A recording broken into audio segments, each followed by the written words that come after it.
Hello to all my 40 and 50-year-olds, 60-year-olds, baby boomers, Gen X. Appreciate you guys tuning in.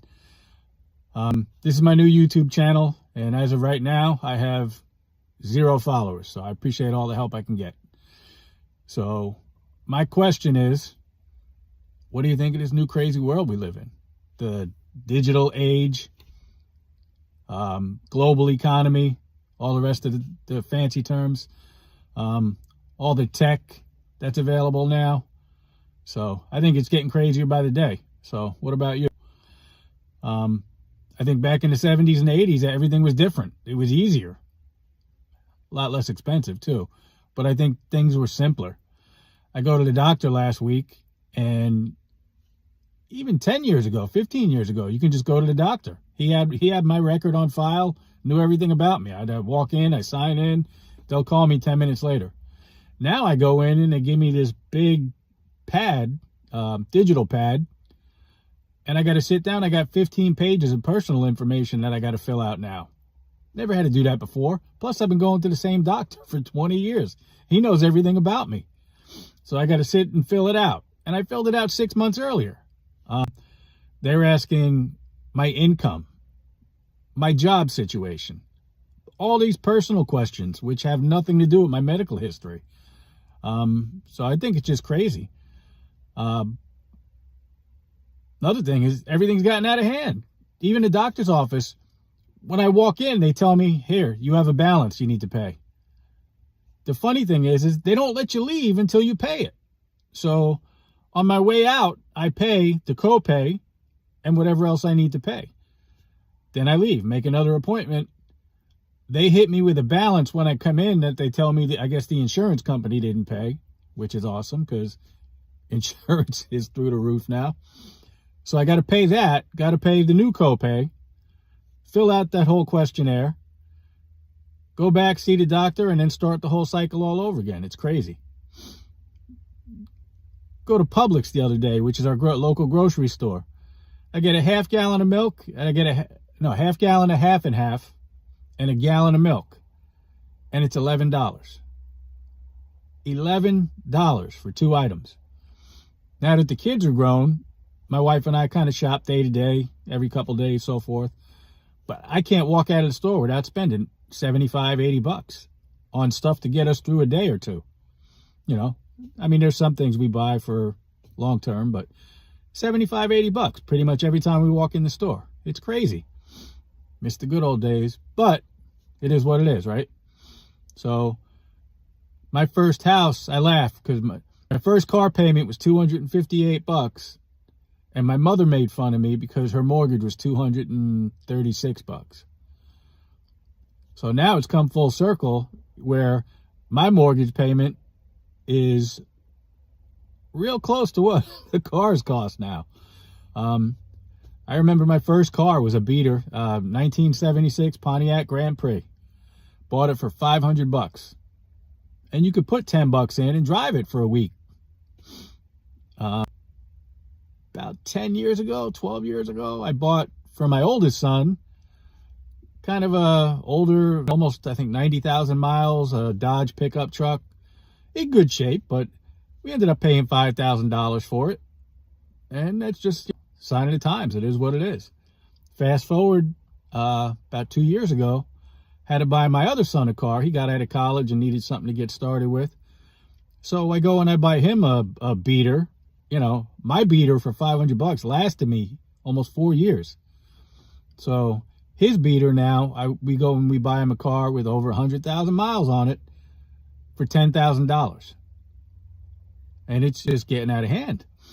So nowadays you need cell phones. We had the same phone in my house, I think, for over 30 years. We had one of those olive green phones that had like a 4-foot cord so you couldn't go anywhere. We had that for over 30 years till my parents sold the house probably. We ended up later on, as I got older and everybody moved out, I think we got another phone for the bedroom, but we had that one phone forever.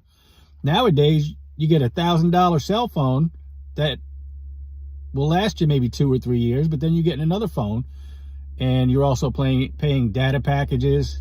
I knew I was going to say that wrong. Data packages. monthly internet cable. It's just insane what you got to pay just for the phone now. And you need it. You can't get by without the phone now. So, and then add to that, what you need in the house, you need the streaming services, internet connection, all these monthly fees. They just keep adding up and adding up. And on top of that, everything's more expensive. So, yeah, I think it was much easier back in the 70s, 80s, and maybe even the 90s. So, a little bit about myself. I've been in corporate sales and management for over 30 years now. Met some interesting people along the way. Saw some interesting things along the way. And that's pure sarcasm. I'm using interesting because I don't really want to curse yet. But yeah, you meet some interesting people and you find out what people are all about when you hit the corporate world. And way back in the 90s, I guess when I hit the workforce, it was a good place. They paid, 100% of your benefits back then. The retirement plans, you were young. It was a decent place to work.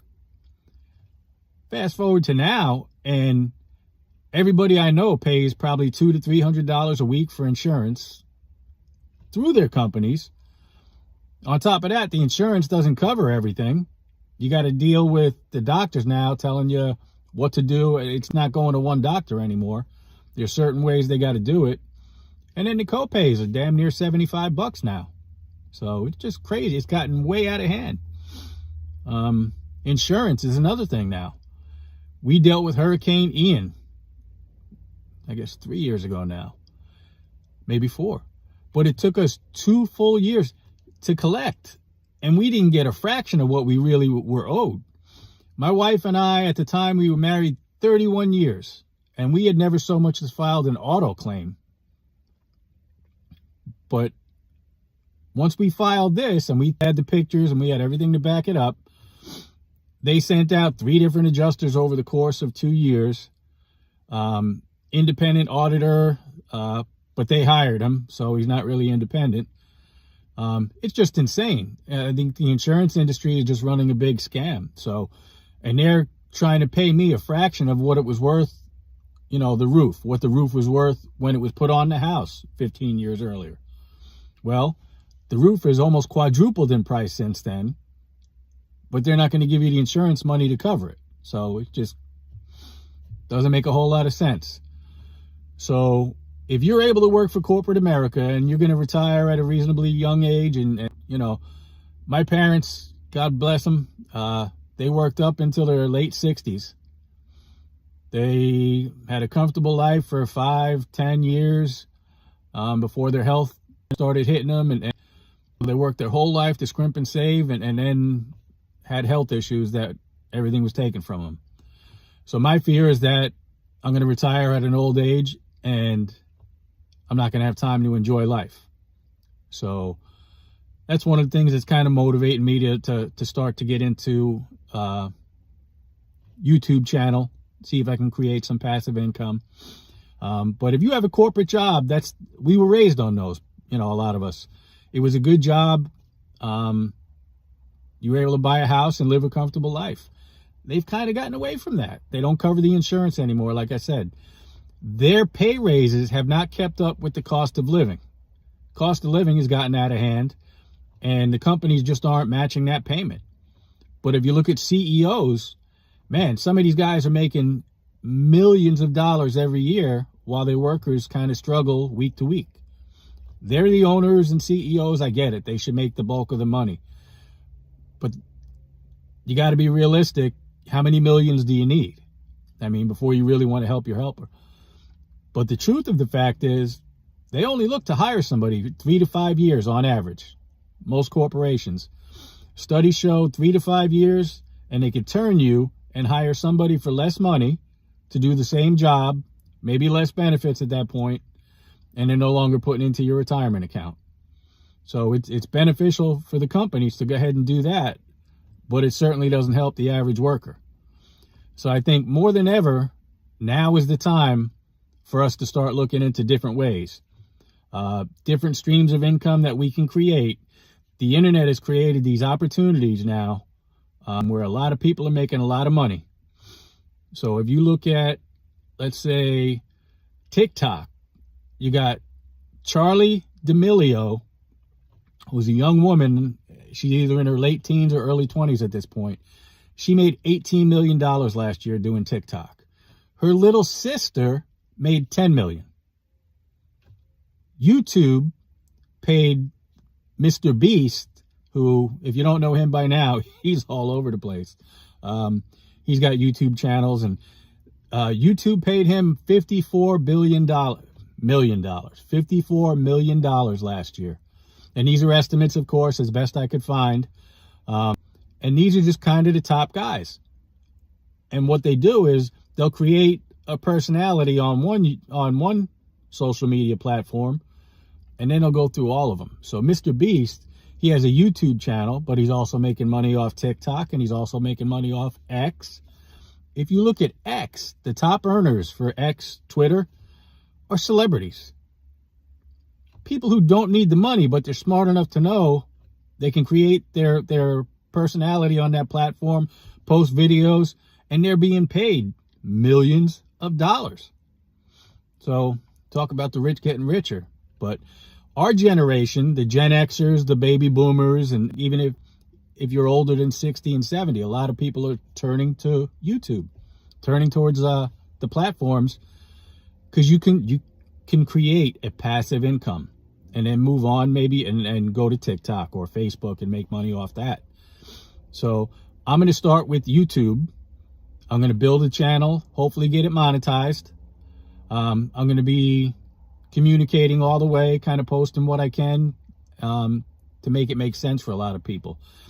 I've watched a lot of YouTube, a lot, and a lot of it annoys me. So the guys that yell and scream and all that, I can't really watch them. But our generation is starting to get into it now, and YouTube is kind of embracing it. So I think now is a great time to do it. I'm going to get into it. Yes, it costs some money. You got to buy some equipment that I'm still trying to figure out how to use. Our generation kind of got left behind with all the tech gadgets.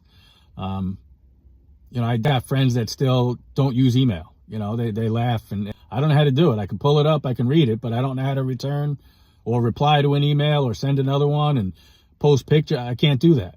And they think it's funny. It was funny 30 years ago. It's not funny now. It's a way of life. All these emails and platforms, they ain't going anywhere. Okay, if you look at the top 10 companies in the world, most of them are tech companies. People are making a lot of money. Kids. There's a kid. I got to look up his name. Ryan Kaji. Kaji. He has Ryan's World on a YouTube platform. YouTube paid him over $30 million last year. He's 12. He's been doing it for 6 years. His parents helped start him out, but he's been doing it for 6 years now. So, and what you don't really find is a lot of people saying they're not making this money. And I'm a kind of a skeptical guy. You really got to prove it to me. But you keep seeing these names over and over again, and nobody's really questioning Mr. Beast's net worth. I think is over $80 million because he's making it off every platform. So there's a lot of scam artists out there. You really got to do your research. I've watched, I don't know how many hours and hours of video trying to see, what kind of niche I want to do. I hate that word, but so I'm going to be the niche. That's all I got. I've been working my butt off now, for almost over 30.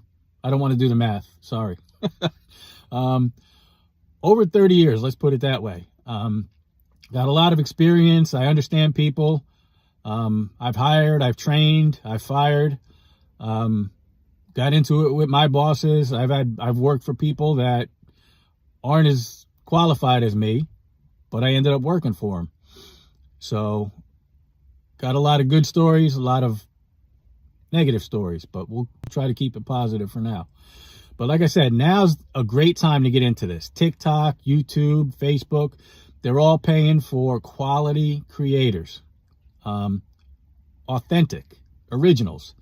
They're not looking to hire, guys that are copying and pasting and stealing content from other creators. They're looking for original content. And our generation has great stories to tell. Probably have the best music too, but we'll get into that another time. And I know I say too much. I'm working on that. So start doing your research if you haven't already, but now's the time to take the leap. Invest a little bit in some equipment, a microphone, a camera. There's some other stuff down the road. Prompts that you can read on your screen. You can get a prompt reader. I keep saying it.